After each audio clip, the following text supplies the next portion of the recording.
Hey everybody, welcome back to the Wayward Seven. Welcome to our Act 1 recap. Before we get started tonight, as always, we have our plugs that we must do. So, moving on, Ethan. Lauren. Hey! Hi! Hey. I'm with Lauren. This never happens. I'm with Crazy. Ethan. This never happens. You know what else never happens? You subscribing. What's up with that? Yeah. I do it pretty often. But no, this is our year one recap because today is the exact 1 year anniversary of the very first episode we Streamed. Streamed, yeah. streamed. You're so old. We did scream too a little bit, I think. A little bit in our heads. In our hearts. Because it was, we were all very nervous because we were starting streaming a whole Brand new new adventure. YouTube channel. Whole But world. thanks to everyone who's come with us along the way and everyone who's joined us a little bit later, this is for you. This recap is for everyone who's coming in late. It's never too late to come in, so you can just check out this recap and know what all you missed. All right, awesome. So, I'm Jack. Hey. You proud of yourself? Oh, Do you feel good about yourself? I hope so. If not, Look what you did to our boy. Tony Hawk! No! Look what you did to this poor Birdman. Tony Hawk, skating hero. In shambles because you didn't follow us on our socials. Ooh, we good don't want to segue. end up like him. It's to repent. You'll be putting the bird pin if you don't follow us on TikTok and Instagram at the Wayward Seven. So make sure you do that, or else we will shake you in a cage. Is that a promise or a threat? Both. I'm not sure yet. Well, thank you, boys. Okay, so that being said, let's get into the recap. I'm gonna fade to black for no reason. We're gonna start. All right, so we start out episode 1, introducing our main characters at the time. We have Darrow, Brenna, Nistani, and Icarus, and they've all gathered here in a small sleepy town under the golden moon. This festival's going on, quite the show, and they play some card games. They go about and meet an interesting nobleman by the name of Grigori. Grigori challenges them and gains their interest and continues throughout the night with them. However, this night is ruined and interrupted by a Frail Moon event. The sky streaking cracks down to the ground where an inky creature with tendrils for a face emerges. They quickly dispatch it and are congratulated by Grigori. Seeing their strength, bravado, and general charisma, he invites them to join him for an evening at his manor with some other guests that he's invited. So the party joins him. There they run into some other figures, some dwarves, some orcs, and Nistani's aunt, Ares.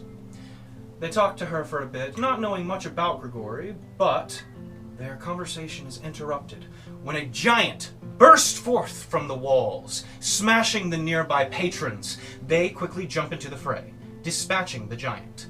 It was all revealed to be a ruse, a test by Grigori to see who was the strongest out of the group gathered. Seeing as they won, he made them an offer that they couldn't quite refuse. The party joins him and gathers at Volhelm, where they join the Champions Pursuit, the biggest race on the continent of Kohal, and in the country of Haras. They run into an unsightly pair known as Natsuki and Silas, criminals who are also joining in the race, where they make some tentative alliances, but hopefully ones that come to fruition later. They assume the name the Forerunners and accept some local jobs before the race starts, meeting the Enchantress Khalees, a timid blacksmith and enchanter who lives in the lesser end of town at Embers and Ashes. Doing jobs for her, and then finally regrouping with Silas and Natsuki, they meet Oriah, a baroness from the city of Orela, one that she founded with Mayor of Raj. There they make a deal with her, dark and discreet. The contract burned into flames as soon as they signed it with their blood, but this contract gave them important information on the race to come. Early the next morning, the race begins in the city center. It is chaos. The party members get split up, some taking back alleyways, some jumping over buildings, but ultimately making their way out of the city. Once they leave the city limits, more chaos ensues as the members of the pursuit are now allowed to attack each other. In particular, Icarus attacks and wounds Hest Allbreaker's wyvern. This is a wound that is more emotional than physical, and will almost certainly come back to bite the party members later. That said, the party does manage to escape the city, as well as the onslaught of other racers, and they begin their journey towards the city of Ravenhelm.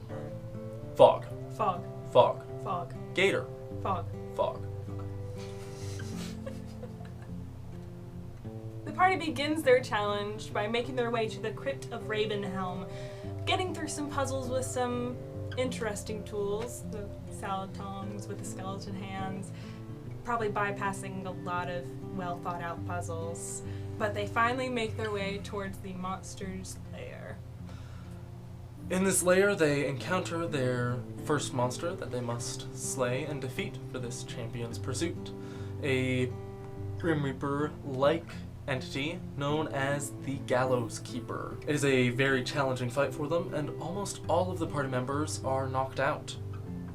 All except for Nastani, where she finds out an interesting secret kept by Silas, which may or may not come back later. Also found out in that crypt was a strange flaming sword picked up by Darrow, which he then merged into his packed weapon. Which also may or may not come back later. We'll see. After these events, the party makes their way to Pluterhole. Where the party encounters Team Half Squad, consisting of Chris Daryl. and Wiggum the Fun-Sized. The party claims their second trophy, defeating the Frost Salamander and the Flame Matriarch. The party is then trapped underground. The first misplaced ruin is discovered.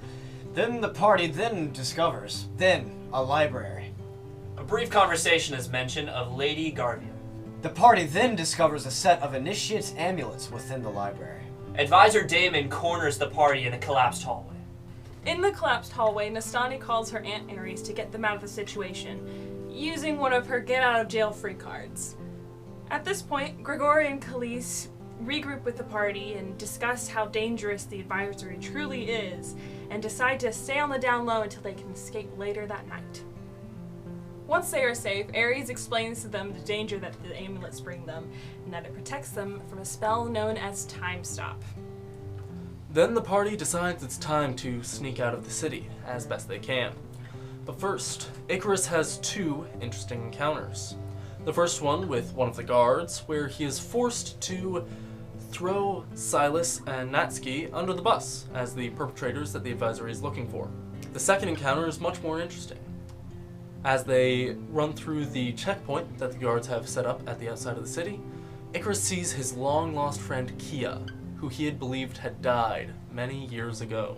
Not only was it surprising to Icarus to see Kia alive, but even more so specifically for her to be working for the Praetorians, the personal honor guard of the advisory. Thanks to some discretion and leniency from Kia, the party is able to make their way out of the city. But before they're able to relax, Icarus and Nastani realize that they are trapped in stopped time, thanks to their amulets. The party encounters another creature from the moon with similar black tendrils. This one is known as a moon stalker. It has similar black tendrils to the first, but a different skill set and many different powers. The party is able to come out victorious, however, and they rush on to their next destination, the city of Kot. The party travels on a bumpy road to Kot, where they take on extra work. This extra work leads to a job with an individual named Professor Charles. There they're taken to a warp gate that leads straight to Nastani's hometown, Rockham Far. The party converges with Team's Half Squad and then travels to Coley together. There they proceed with the extra challenge and meet a local hag who gives them information about the new creatures. The party then has a catastrophic confrontation with the Allfeld Oleander. Losing two of its party members to its infection. The party then encounters Khalees, and then they charge right back in and deal with the Oleander with some dynamite. The Oleander is defeated, but Daryl perishes in the fray. Daryl's body is then taken to Khalees, and after many attempts, Daryl is, unfortunately turned into a husk. But then is reborn as Herb. Party reconvenes with Grigori and keeps moving on. leaving Runa and Darrow in the care of the local hag. The party then moves on to the city of Hamar. There, on the outskirts of the city, they are introduced to the Easton family, and a new member, Gwyneth, is introduced. They take on a local job, and the party unexpectedly comes face to face with King Egil. On the job, the party meets a shady character named Keysphere, who convinces them to take an alternative reward. With Keysphere's help, the party traverses the desert alongside a new adventurer and acquaintance, Cassandra. With Cassandra, the party arrives at the halfway point of their journey through the desert, the sinking lighthouse. There they are ambushed by Valora the Fleet, as well as members of the Sicargio, Lady Garvia's personal spy masters. The party is able to escape this encounter when they, somewhat accidentally, fall into a hole created by a sandworm. The party then encounters the second misplaced ruins. With some keen eyes from fellow party members, they manage to open the door to this ruin with the amulets they had gained from the other one. Inside, they are greeted by an automaton. This automaton, seemingly friendly and musically gifted, leads them throughout the room, showing them books, libraries, maps, globes, rooms, gardens, stones, and other such things. There they gain some information, some insight, as a map is shown to them that reveals the location of other misplaced ruins. These ruins, all seemingly connected to the amulets, they encountered another room, one belonging to someone named Kirani Illikar, a member of a group named the Kerfarar. There they gained Kirani's old personal items, these dusted, old but rather neat robes, and more importantly, a green amulet, one that seemed to be of a higher order than the previous ones.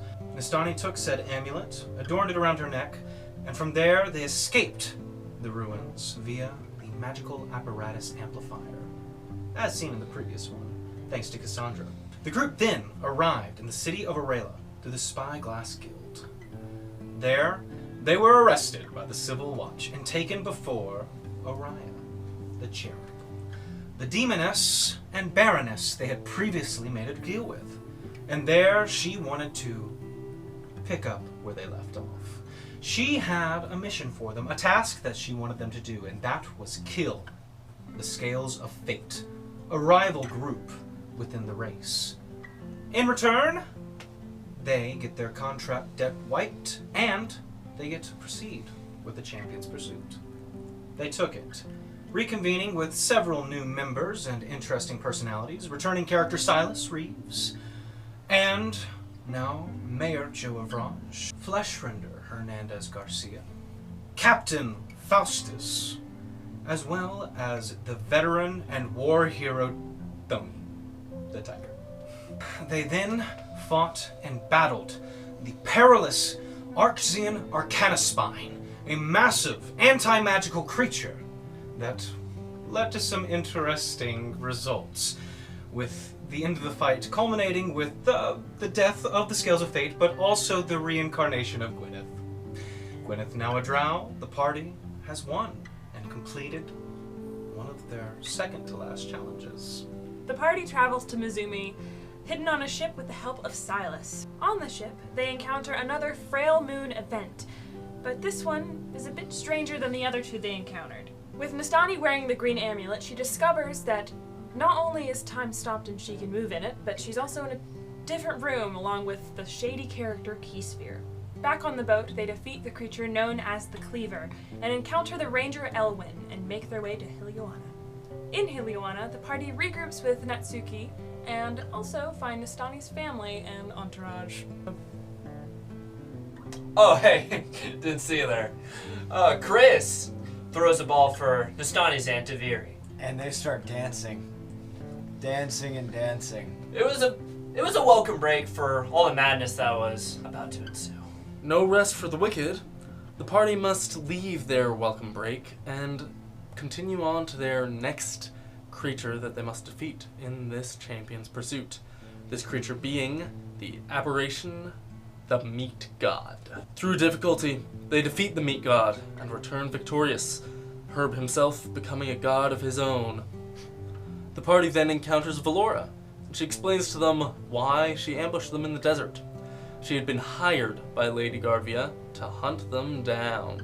With the final battle completed, the party again meets with Grigori and Khalees to discuss their options as they prepare to return to Volhelm to complete the race. During these meetings, Grigori attempts to persuade Icarus to abandon the pursuit. This unsuccessful, he gives him a letter, supposedly from his brother, trying to accomplish the same goal. Grigori, furthermore, invites the other members to officially join the Forerunners. Chris and Gwyneth do, but Herb, being more cautious, refuses. With all the legal stuff out of the way, the party assembles and teleports back to Volhelm. The party then narrowly finishes the race, barely beating out Hest Allbreaker. Because they got first and Hest Allbreaker got second, and I'm not really on the team, Herb isn't really on the team, that means Herb gets third place. However, he doesn't exactly have a full team. So in comes walking the Valora person, no name. Yeah, basically, Herb bribes Valora. Valora gets third place, and with the return that Herb gets on her team. Salty. So, yeah. The totals are tallied, and Hest comes out just ahead. However, the Forerunners have beaten him in the foot race and have the right to one final challenge, to claim one last prize to tip the scales. And so, they take the hardest challenge possible, giving the smaller ones to Valora, Herb, and Hest. So, before the final preparations were made and the challenge was laid before them, they had some downtime. Downtime to side quest and adventure and do some other things and some other fun episodes that you should probably go and watch. But some people made some reconnections. Silas returned, had some conversations with Nastani.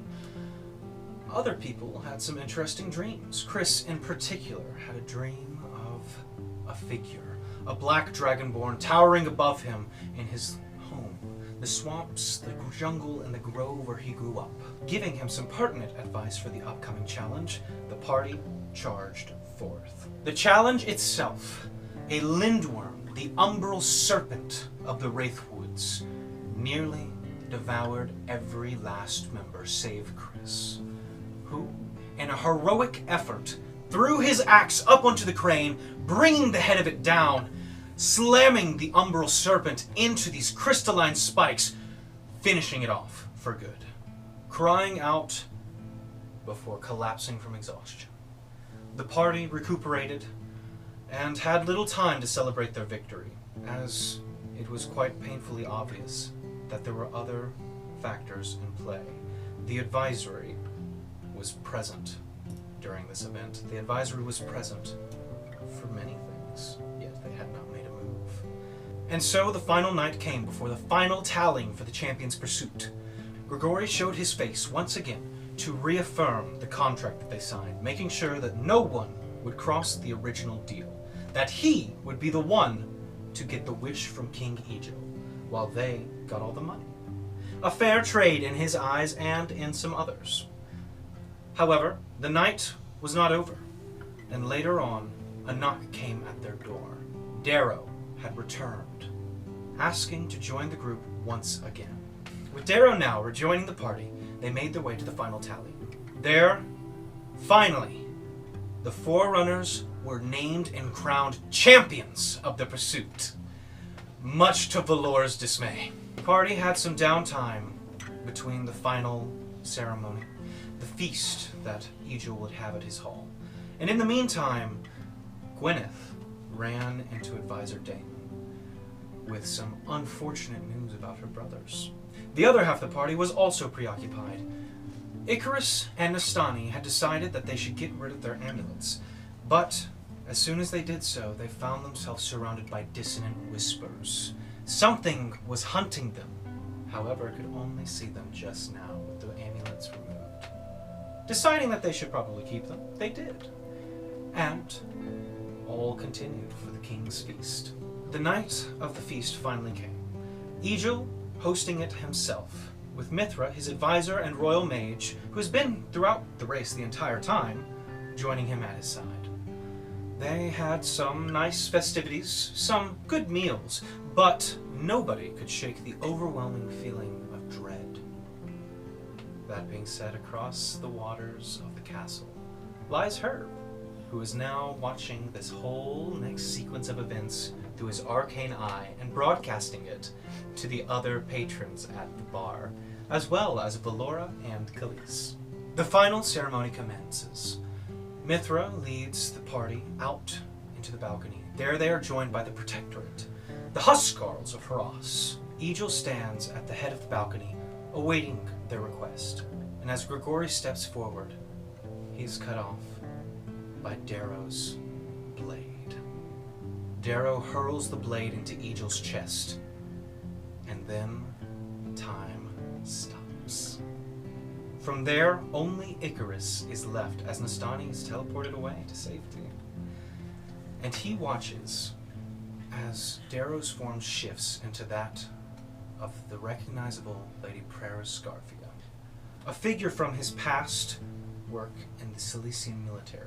Preris then proceeds to stab Mithra in the chest with the dagger before turning her attention to Icarus. And before she can pull a final blow, somebody intervenes. By what was once Grigori, now transforming to reveal his brother, Nico. Back on the other side of things, Nastani, trapped in the room once again with Keysphere, who is lamenting at the situation, regaling past events, and advising Nastani not to go back if she values her life. Nastani, being loyal to her friends, however, says screw that, and jumps back into the fray. Reaching her hand out to save Egil or Mithra or somebody, she comes in contact with the barrier thrown up by Nico, losing her hand in the process. Preris then casts a spell on both Chris and Gwyn, before giving a snide remark to Icarus and Nastani, and teleporting away with Nico in tow. From then, time resumes. Gwyn throws up her arm as if the dagger was thrown by her own hand, and Chris yells, "Death to Egil!" All for the Huskarls and the bar patrons to see. From there, the balcony collapses from the fight within stop time, and everyone watches as the Forerunners plummet into the lake below. And that is where Act 1 left off. Sure. We win. So that is the what happened in Act 1 recap. Thank you guys for watching this video. Remember to Subscribe Yeah. so that And you like. can so that you can keep up with everything that happens from now on, and you won't be totally lost when we start Act 3 and you'll be like, wait, where's the Act 2 recap? We're still gonna do it, but you're not gonna need it because you're gonna be subscribed And you're you gonna ring the see bell, it. you'll see it You're- faster. Yeah. exactly. And guys, Make sure you follow us on our socials, TikTok, and Instagram, at YouTube. the way. No. That's not what I was gonna say. Wayward The Wayward 7. 7. There you go. all right. Thank you guys. I'll put it on everybody so we can all say good night. Good night. Bye. Bye.